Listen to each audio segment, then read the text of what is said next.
की अहम तरीन मुलाकात के बाद, इमरान खान के अहकामात के बाद तहरीक इंसाफ ने अहम तरीन फैसले ले लिए हैं जो सियासी हैयत तब्दील करने जा रहे हैं। और इसी पैगाम के साथ अहम तरीन पैगाम इमरान खान का भी, जिसके अंदर उनकी तहरीक में शिद्दत लाने के वो ख्वाह तो हो सकते हैं, लेकिन क्या ये बोझ उनकी जमात उठा सकती है? हमारे साथ मौजूद हैं इंफॉर्मेशन सेक्रेटरी शेख वकास अकरम। शेख साहब, बहुत बहुत शुक्रिया साथ देने का। 12/9 से जब फैसला हो गया था आपकी पॉलिटिकल कमेटी में, तो अक्सरियत ने खान साहब के रेफरल पर फैसला तब्दील कैसे कर लिया है सर? ये कौन सी डेमोक्रेटिक पार्टी है आपकी? सेंस ऑफ द हाउस ऐसे ही तब्दील हो जाता है सर के ऑर्डर आया खान का, आप लोगों ने फैसला तब्दील कर लिया? नहीं, ऑर्डर नहीं आया। बिल्कुल आपको किसी ने गलत बताया है। ऑर्डर नहीं आया, मामला हमारे सुपुर्द किया गया था। हमने आपस में जिस वक़्त रात डिस्कशन की 4.5 घंटे की, तो अगर अंदर से ऑर्डर भी करना होता तो हमें लेट नाइट 4:30 बजे तक बैठने की ज़रूरत नहीं थी। 2:30 बजे एलानिया जारी करने की ज़रूरत नहीं थी। द मीटिंग स्टार्टेड एट 9 और हमने 2:30 के ऊपर जाके ऑलमोस्ट एलानिया दिया, तो there was proper discussions. Khan sahab की मेहरबानी है कि उन्होंने देखें 2 दिन से तमाशे चल रहे थे सोशल मीडिया पे, सियासी कमेटी ऐसे, सियासी कमेटी ऐसे। तो खान साहब ने ये मामला दोबारा सियासी कमेटी को भेज के उन सब लोगों को शट अप कॉल दी कि ये सियासी जमात है और इसमें चीज़ें मुशावरत से होती हैं। It's not about being non democratic, it was sent to the highest forum by the chairman Imran Khan sahab himself. It's fine, इसमें तो कोई गैर, जब हम सारे एक बात पे एग्री कर जाएँ, आर्गुमेंट्स पे एक दूसरे के साथ कन्विंस करने के बाद, तो उसको तो आप नॉन डेमोक्रेटिक नहीं कह सकते मेरी बहन। देखिए जब पिछली दफा वोटिंग हुई, जी। उसमें सलमान अकरम राजा साहब भी मौजूद नहीं थे। हाँ। उस वोटिंग में चेयरमैन बैरिस्टर साहब भी मौजूद नहीं थे। उस वोटिंग के होने से उस मीटिंग में जो बाद में कन्वीन कर रहे थे शमीम नकवी साहब, उनको भी जाना पड़ा। हम्म। फ़ारूक हसन साहब आ गए।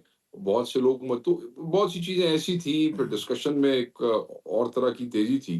तो जो कल मीटिंग हुई है, जब खान साहब ने इसको दोबारा कल रात रेफ़र किया, तो बड़े एहतमाम के साथ 3-4 घंटे की मीटिंग हुई। उसमें दोबारा जब सेंस ऑफ द हाउस लिया गया और फिर यही फ़ैसला हुआ कि ये इलेक्शन हमने नहीं लड़ना है। हाँ। तो वो करके उसमें ये डिस्कशन भी हुई रिगार्डिंग इस्तीफे। डिस्कशन की ज़रूरत नहीं थी।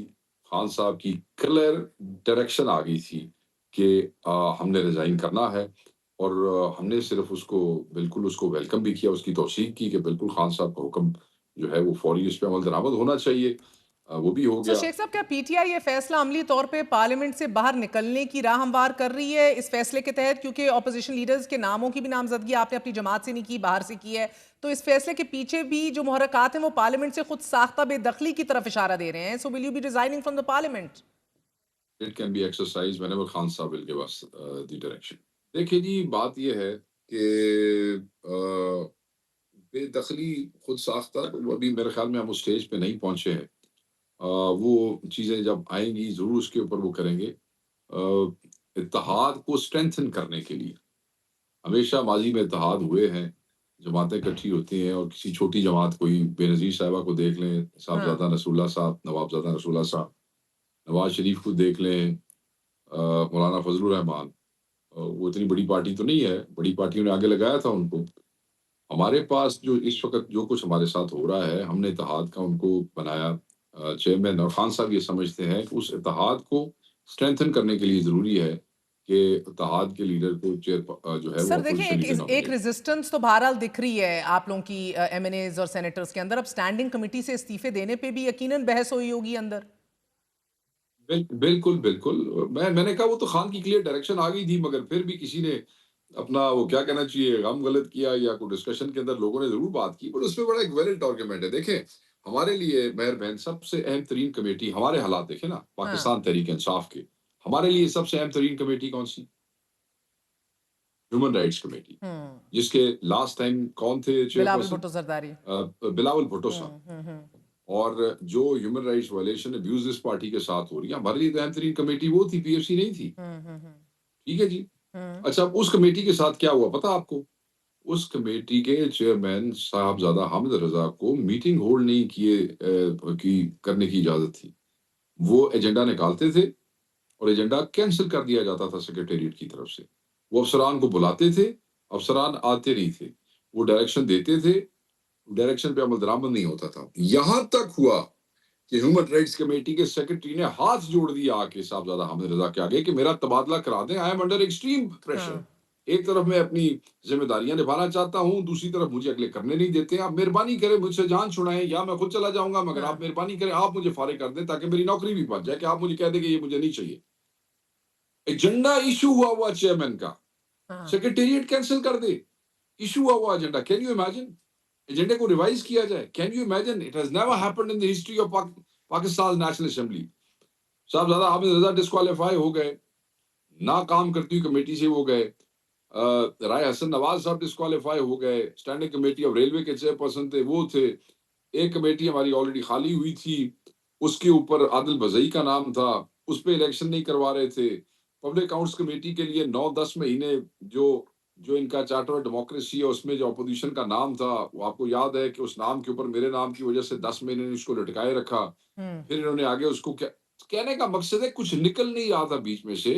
तो it's a people are taking it as a first step and it might be the first step, हुँ, बट यस लोगों की तरफ से बड़ी सख्त तनकीद हो रही थी कि जी आप जो आपके चेयरमैन हैं, ऑब्वियसली मैं तो चेयरमैन नहीं था, उनके पास सरकारी गाड़ियां हैं, दफातर हैं, और एक तरफ ये हमारे साथ हो रहा है। अगर आप उन कमेटीज के अंदर ह्यूमन राइट्स कमेटी या पीएसी में को करप्शन के स्कैंडल्स या इन मामलात को से आप चीजों को आगे वो नहीं कर सक रहे तो छोड़ दें फिर। तो I think Khan was rightly he took the right decision and I ठीक है। think we should have done it। मैंने तो आपको बहुत पहले भी कहा था कि हमें निकल आना चाहिए, मैंने खुद कहा था 2-3 महीने पहले। फिर अच्छा यही साहब की तरफ से भी यही सजेशन आई और खान साहब के पास ये तीन पिछले 3-4 महीने से चीजें चल रही थी and he did the right thing and हम पाबंद हैं इसके जी। जी सर मैंने तो आज़म कल रात को ही अ, मेंबरशिप से वो रिजाइन वो कर। जी, जी। सर आज़म स्वाति का बता दीजिएगा, बड़े कंट्रोवर्शियल थे, उनको नामज़द कर दिया, अब अलामा राजा नासिर अब्बास का नाम दे दिया खान साहब ने, इसके क्या मुहर्रकात हैं? जी, मेरे ख़्याल में वो खान साहब ने ये का जो ज़हन में जो बात थी, जो हमारे सामने आई है, हाँ, ज़राए से मुराद वही जो हमारे दोस्त अंदर जाते हैं, जिनके साथ बात हुई। खान साहब समझ रहे थे कि जब हमें एक ऐसे लोग चाहिए जो हार्ड लाइन लें, जो कि हक़ाइक़ बयान करें, जो सख्ती से बयान कर सकें और डरे ना या उन पे हाथ डालना जो है वो थोड़ा मुश्किल हो।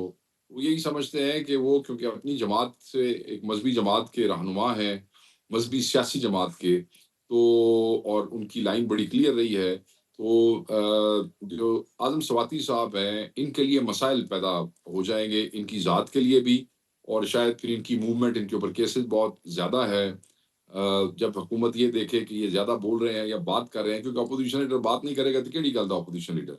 तो फिर हो सकता है इनकी ज़मानतें कैंसल हो जाएँ, फिर इनका मूवमेंट, तो इसलिए उन्होंने फिर इस तनाज़ुर में, वरना वो निहायत एहतराम करते हैं आज़म स्वाति साहब का and he has a, lot of regards for him and even इस डिसीजन के बाद उन्होंने उनके लिए जो मैसेजेस भेजे हैं उन्होंने उसमें ख़ुसूसन अहमद चट्टा, बच्चर साहब और आज़म स्वाति साहब की बहुत तारीफ़